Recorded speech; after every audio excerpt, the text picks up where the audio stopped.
Ey yaşa oğlanlar, ey hacı dedeler.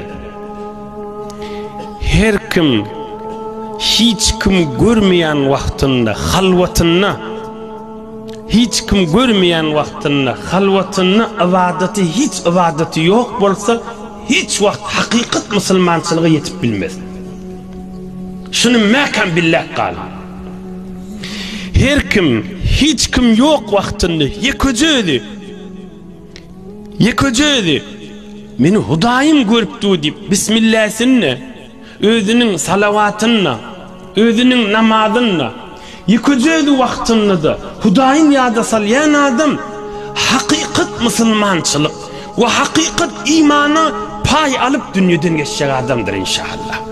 Bir ulukon din almıdır ve qaytay deyin. Bize pit bolup tuya bu kadar pakş bolup tuya ayrap tu şu mahalla şu sözümüz. Başka yurtlarda gezip veren, başka yerlerde işlep veren gül oğlanlar her yerlerde olsun.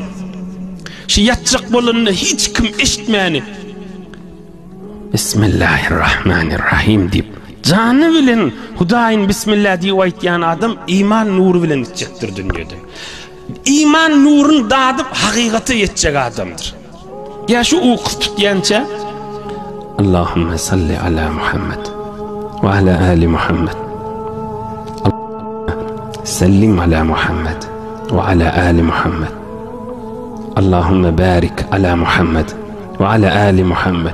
Hiç kimin haberi yok, yönü bilye Hudayı bilen köpleşipti. Şu iman nuruna yetecek adam ya yeten adamda.